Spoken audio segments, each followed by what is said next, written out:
তো চলো আজকে আমরা প্রথমেই ডেটা দেখবো, আজকের মার্কেটের যে ডেটা সেটা কি করেছে সেটা আমরা দেখবো, দেন আমরা নিফটি অ্যানালিসিস করবো কালকে ইন্টারডে প্ল্যানের জন্য। প্রথমে কি দেখবো, ক্লায়েন্ট তাদের পজিশন প্রফিট বুকিং করেছে ক্লায়েন্ট, তার কারণ কি মার্কেট ওপরের দিকে যাচ্ছে আর ক্লায়েন্ট কিন্তু পজিশন বুক করছে, ঠিক আছে। ডিআই কি করেছে, তাদের পজিশন কিন্তু হালকা ইনক্রিজ করেছে এবং আপ 70% আপ কিন্তু তাদের পজিশন হোল্ড করছে, যেটা মার্কেটের পক্ষে কিন্তু পজিটিভ নিউজ। এফআই কি করেছে, তাদের পজিশন কিন্তু আবার ইনক্রিজ করেছে, অ্যাবাভ 2% কিন্তু ইনক্রিজ করেছে মার্কেট, তারা কিন্তু 8 থেকে 8 9 10 থেকে প্রায় 22-এ কিন্তু তাদের কিন্তু পজিশন হোল্ড করছে। প্রো, যেটা কি বলেছিলাম আগের দিন, আমাদের আগের দিনে অ্যানালিসিস ছিল যে মার্কেট কিন্তু প্রো এ কিন্তু পজিশন কিন্তু ইনক্রিজ করছে, অর্থাৎ শর্ট টার্মে কিন্তু মার্কেট উপরের দিকে যাওয়ার সম্ভাবনা আছে। প্রো কিন্তু তাদের পজিশন কিন্তু আজকে আবার 2.5% কিন্তু ইনক্রিজ করেছে, ঠিক আছে। তো এটা আমাদের ওভারঅল কি বোঝা যাচ্ছে, মার্কেট সেন্টিমেন্ট কিন্তু পজিটিভ, ঠিক আছে। নিউজ কি আছে না আছে আমাদের এখন দেখে লাভ নেই, নিউজের কারণে গ্যাপ আপ গ্যাপ ডাউন হতে পারে, কিন্তু ডাটা কি বলছে, ডাটা কিন্তু মার্কেট কিন্তু সেন্টিমেন্ট কিন্তু পজিটিভ। তো নেক্সট দেখবো চলো প্রাইস অ্যাকশন আজকে কি করেছে এবং কালকে কি করতে পারে।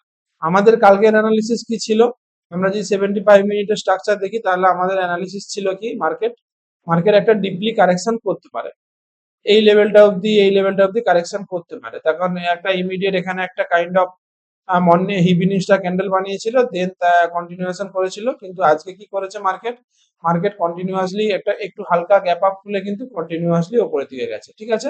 তো কালকের জন্য আমাদের প্ল্যান কি করবো, আমরা প্রথমে ডেলি চার্টে কি দেখবো, মার্কেট একটা হিউজ বুলিশ ক্যান্ডেল বানিয়েছে এবং 211 পয়েন্টের মতো র্যালি দিয়েছে। আমাদের গত কয়েকদিন থেকে আমরা একটা আলোচনা করে আসছি যে মার্কেট কিন্তু একটা রেজিস্ট্যান্স জোনে আছে, কোন জোনটা, এই লেভেলটা কিন্তু মার্কেটের রেজিস্ট্যান্স জোন হিসাবে কাজ করবে। 24,800 কিন্তু মার্কেটের নেক্সট একটা ইমিডিয়েট যেটাকে বলে রেজিস্ট্যান্স, ঠিক আছে। মার্কেট এই জায়গায় এসে কিন্তু একটু কন্টিনিউয়েশন একটু সাস্টেন করবে, মানে কি মার্কেট এই জায়গায় এসে সাইডওয়েজ থাকবে, দেন ব্রেকআউট করবে, সেটা কিন্তু সাস্টেন করবে। এই ব্রেকআউটটা কেন করবে, তার কারণ আমরা ডাটা যদি দেখি, ডাটা কিন্তু পজিটিভ, অর্থাৎ প্রাইসও কিন্তু পজিটিভ। প্রাইস কি করছে, এখান থেকে একটা গেছিল পুল ব্যাক দিয়েছে, আবার গেছিল পুল ব্যাক দিয়েছে, আবার কন্টিনিউ করছে, ঠিক আছে। অতএব এটা মার্কেট শেষ কত দূর যেতে পারে, আমাদের নেক্সট ডেস্টিনেশন কোথায় থাকবে, 24,800, ঠিক আছে।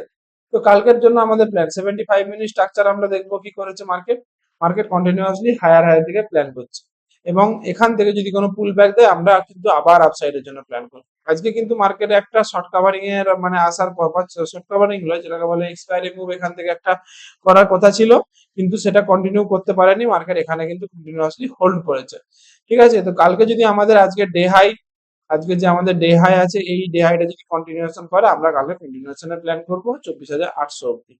আর ডাউন সাইডে প্ল্যান কখন করব, ডাউন সাইডে প্ল্যান হচ্ছে আমাদের এখন ইমিডিয়েট ডাউন সাইডে প্ল্যান কিছু নেই, তার কারণ কন্টিনিউয়াসলি মার্কেট আপ ট্রেন্ডে আছে।